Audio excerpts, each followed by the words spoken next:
अब वाल्मीकि जी कहते हैं कि भरद्वाज, इसके बाद महातेजस्वी विश्वामित्र जी ने खुशी होकर के कहा, राजा आप महान कुल में उत्पन्न हुए हैं, आप महर्षि वशिष्ठ की आज्ञा के अधीन रहते हैं, यानी आप वशिष्ठ की सारी बातें मानते हैं।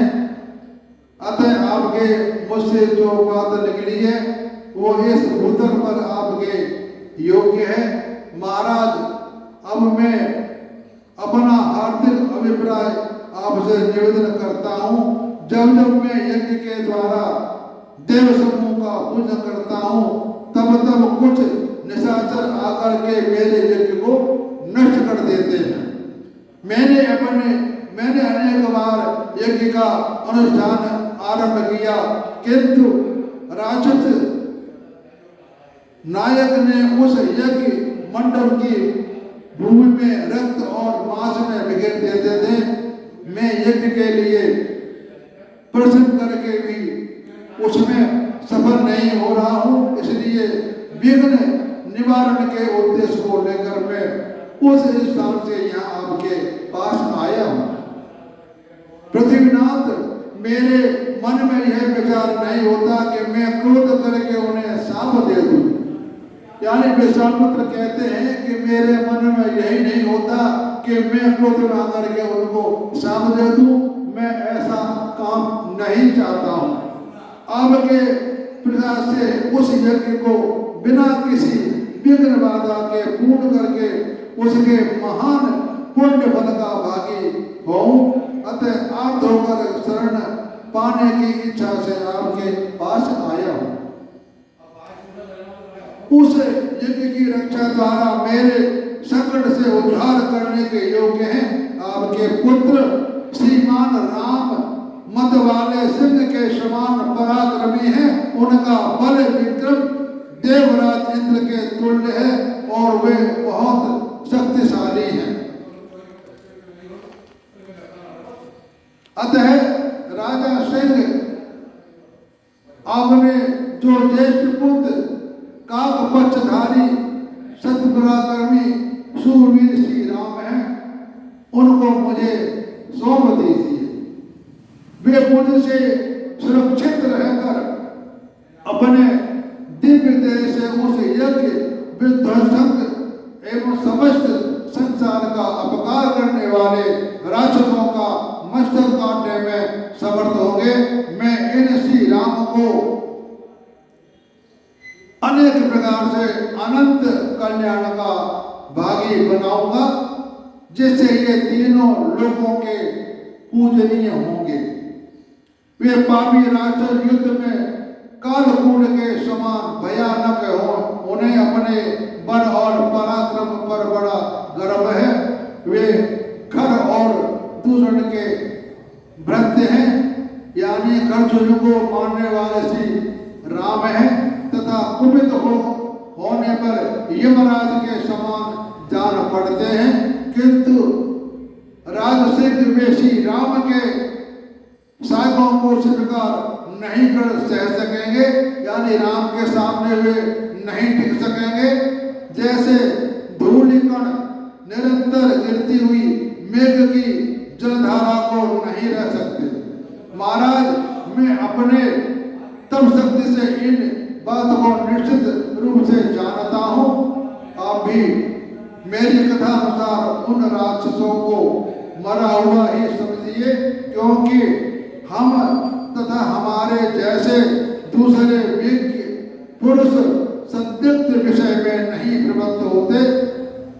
कमल नयन श्री राम कोई साधारण पुरुष नहीं, साक्षात परमात्मा है। इन्हें मैं जानता हूँ, माँ तेजस्वी वशिष्ठ जी जानते हैं तथा दूसरे दीर्घदर्शी महर्षि भी जानते हैं। यदि आपके हृदय में धर्म, महत्ता और यश के लिए विशुद्ध स्थान है तो अपने प्रिय पुत्र श्री राम को मुझे दे दीजिए। मेरा यह वचन यज्ञ सिद्ध में श्री राम की यज्ञ द्रोही विघ्नकर्ता राक्षसों का वध करना है, 10 दिन में पूरा हो जाएगा का कुछ। इसके लिए भी आपके वशिष्ठ आदि सभी मंत्री आपको अवश्य अनुमति दे देंगे। अतः आप श्री राम को मेरे साथ भेज दीजिए। और ठीक समय पर किया हुआ थोड़ा सा बेकार बहुत उपहारी होता है, और समय बीतने पर किया हुआ महान उपकार भी व्यर्थ हो जाता है। इस प्रकार धर्म और अधर्म अर्थ से युक्त बात कहकर धर्मात्मा महातेजस्वी मुनीश्वर विश्वामित्र चुप हो गए। इतनी बात कह करके विश्वामित्र चुप हो गए। मुनिवर विश्वामित्र का वचन सुनकर उन्होंने युक्त उत्तर देने के लिए कुछ सोचते हुए महानुभाव राजा दशरथ थोड़ी देर तक चुपचाप बैठे रहे, क्योंकि जिसका मनोरथ पूर्ण न किया गया हो वह बुद्धिमान पुरुष युक्ति संगत उत्तर पाए बिना संतुष्ट नहीं होता है। भरद्वाज विश्वामित्र का यह भाषण सुन करके नृपश्रेष्ठ दशरथ तो 2 घड़ी के लिए निश्चय बैठे रहे। एक घड़ी होती है 24 मिनट की, यानी 48 मिनट दशरथ जी चुपचाप बैठे रहे, कुछ नहीं बोले। इस प्रकार दीनतापूर्ण वचन बोले मनेश्वर कमल नयन श्री राम की अवस्था अभी 16 वर्ष की है, और ये राक्षसों के साथ युद्ध कर सके ऐसा योग्यता भी इनमें नहीं देखते।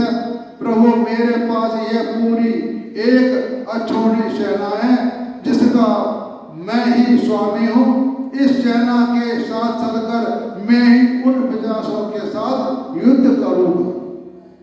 यानी दशरथ जी कहते हैं कि मेरे पास बहुत सेना है और मैं साथ चल करके उन राक्षसों को मार दूंगा। ये सभी सैनिक भी वृद्धिमान साहसी हैं, मेरे द्वारा पोषित हुए हैं। ये शूरवीर पराक्रम और उचित सलाह देने में भी चतुर हैं। ये युद्ध के मुहाने पर भी हाथ में धनुष लेकर इन सब की रक्षा करूंगा। इनके साथ रहकर मैं महेंद्र से भी बड़े चढ़ी वीरों का उस तरह युद्ध का अवसर दूंगा जैसे सिंह मत वाले हाथियों को देता है। श्री राम अभी बालक हैं, इन्हें न तो उत्तम शास्त्रों का ज्ञान है और न ये युद्ध की कली में निपुण हैं। समर संग्राम में कोटि कोटि शूरवीरों के साथ अस्त्रों द्वारा कैसा युद्ध किया जाता है इसका भी इनको ज्ञान नहीं।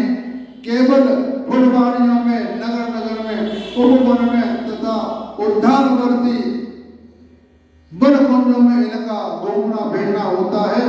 ये राजकुमारों के साथ आंगन की उस भूमि में विचरण करना जानते हैं जिस पर फूल बिछे होते हैं। ब्राह्मण आजकल तो मेरे भाग्य के उलट फेर से ये उसी तरह अत्यंत कृश और पांडु वर्ण के हो गए हैं जैसे पाला पड़ने से कमर पीड़ा पड़ने लगता है।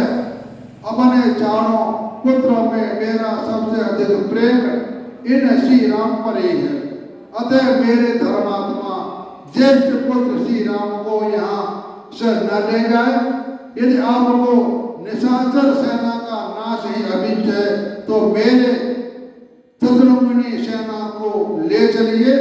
सुना जाता है कि रावण नाम से प्रसिद्ध एक महाप्रज्ञ राक्षस है जो साक्षात कुबेर का भाई और विश्वा का पुत्र है। यदि यहाँ दुर्बुद्ध राक्षस आपके यज्ञ में विघ्न डालता है तब तो हम लोग उस दुरात्मा के साथ युद्ध करने में असमर्थ है। इस प्रकार जब यह बातें कही तो उन्होंने मतलब राजा दशरथ ने अशुभता जताई कि महाराज मेरे पुत्र को न लीजिए, मैं आपके साथ चलने को तैयार हूँ। इसके बाद कथा में आपको सुनाता हूँ कि आगे क्या हुआ।